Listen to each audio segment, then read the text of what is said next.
Oke, bagian materi selanjutnya ada hukum kekekalan energi mekanik.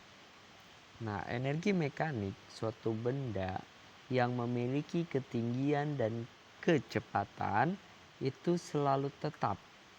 Karena apa? Nah, apa sih benda yang memiliki energi mekanik? Contohnya yaitu pesawat terbang. Nah, kamu bisa melihat pesawat terbang memiliki ketinggian dan memiliki kecepatan, sehingga dia memiliki energi mekanik. Artinya energi potensial ditambah energi kinetik. Ya, dia memiliki energi potensial ditambah energi kinetik. Kalau dia semakin tinggi pesawatnya, maka energi potensial semakin besar karena berubah ketinggiannya semakin tinggi. Tapi kalau dia melambat, maka energi kinetiknya yang berubah. Ya, artinya itu ada hubungan nanti berpengaruh terhadap energi mekanik. Kalau pesawat yang mau lepas landas dari daratan, dia hanya memiliki energi kinetik, nilai energi potensialnya 0. Tapi ketika dia sudah terbang, sudah mulai terbang ke atas, maka dia sudah mulai memiliki energi potensial dan energi kinetiknya lama-lama melambat.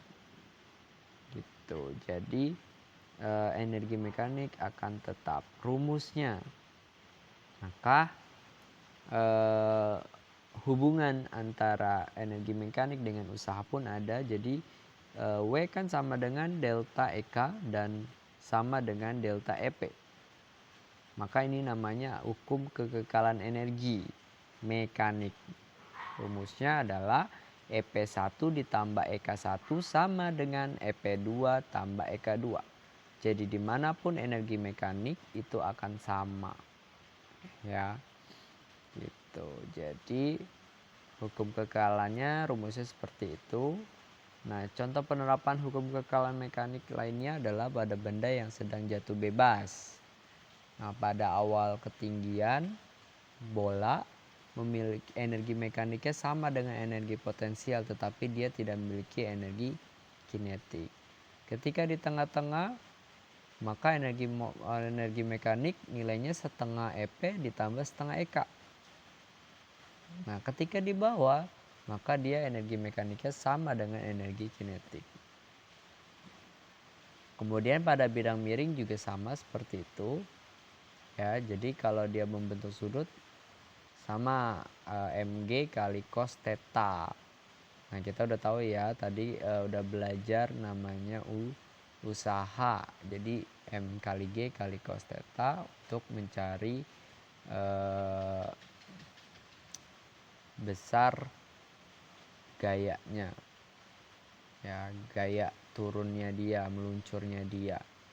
Kemudian ke tengah dia setengah EP tambah setengah EK dan berakhir EP-nya bernilai 0 karena udah di permukaan tanah, tapi EK-nya maksimum karena semakin cepat. Kemudian kalau pada ayunan EK maksimumnya di mana sih? EK maksimumnya di titik setimbangnya. Nah, paling maksimum di situ. Tapi EP-nya energi potensialnya minimum. Ya, karena dia menggantung, dia tidak memiliki ketinggian. Gitu. Kalau digoyang, maka EP maksimumnya adalah yang paling jauh. Itu ya, EP maksimumnya bernilai sama dengan energi mekanik, tapi energi kinetiknya bernilai 0 karena kalau semakin jauh kan makin lambat. Gitu, makin lambat maka energi kinetiknya 0. Kalau makin turun energi kinetiknya maksimum kan makin cepat dia ke bawah. Gitu. Oke. Kita lihat contoh soalnya. Sebuah benda berada dalam keadaan diam pada ketinggian 80 cm dari permukaan tanah, massa benda 5 kg dan percepatan gravitasi bumi 10 meter per sekon kuadrat. Tentukan energi mekanik pada benda tersebut. Diketahui V-nya 0. Kenapa V-nya 0? Karena keadaan diam. Kemudian H-nya 80 cm. 0,8 meter dan G-nya 10 meter per sekon kuadrat. Kita ketahui bahwa energi mekanik rumusnya EP ditambah EK. EP M kali G kali H dan EK setengah MV kuadrat. Nah, udah kita masukin saja datanya. 5 kali 10 kali 0,8 ditambah 0. Kenapa ditambah 0? Tadi karena keadaan diam. Jadi nggak memiliki kecepatan. Sama dengan 40 Joule.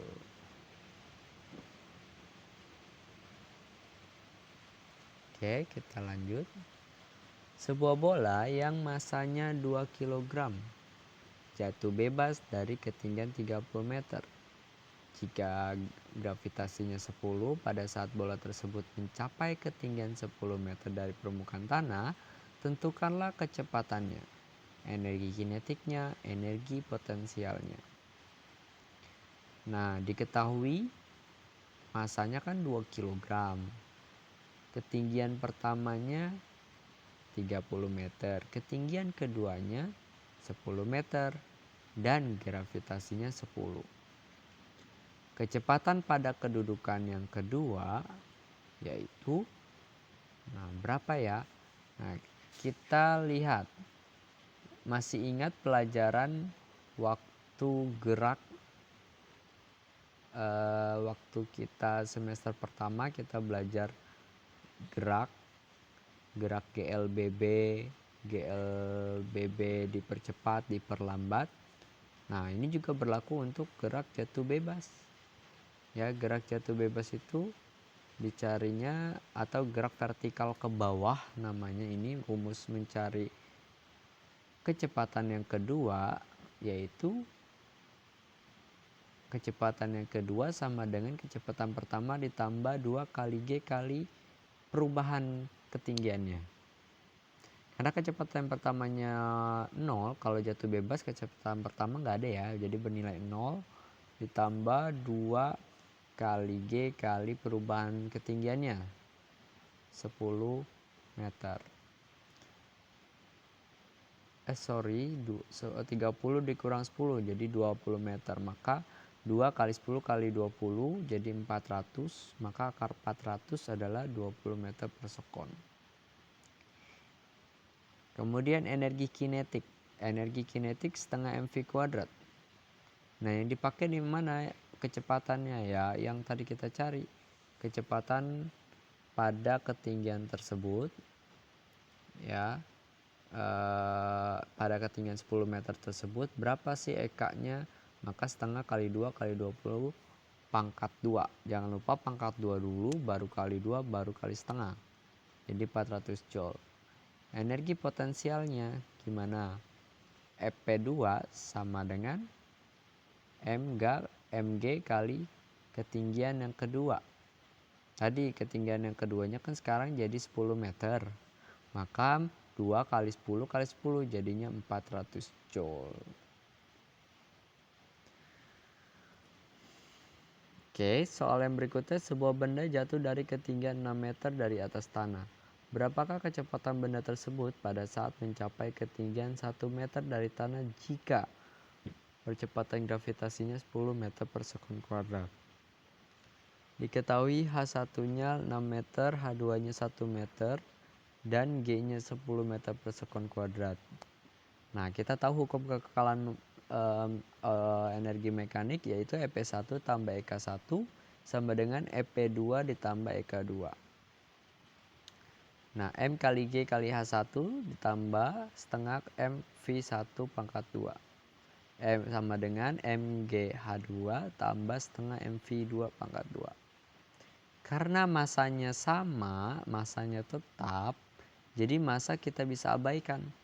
Ya, massa kita bisa hilangkan. Maka rumusnya bisa menjadi GH1 tambah setengah H1 pangkat 2 sama dengan GH2 tambah setengah V2 kuadrat. Nah, kemudian kita perhatikan lagi. Karena ini bendanya jatuh bebas, maka dia tidak memiliki kecepatan benar. Tidak memiliki kecepatan awal. Maka yang ada V1-nya kita bisa hilangkan, kita anggap 0. Jadi sisa GH1 sama dengan GH2 tambah setengah V2 kuadrat. Ya, kita masukin 10 kali 6 sama dengan 10 kali 1 H2-nya tambah setengah V2 kuadrat. Nah, 60 sama dengan 10 kali 1 10 tambah setengah V2 kuadrat.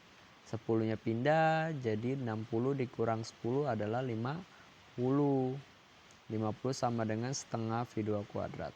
Maka 2 dikali 50 aja. Jadi 100. Akar 100 adalah, karena ini ada pangkat 2-nya, jadi akar 100 adalah 10 meter per sekon.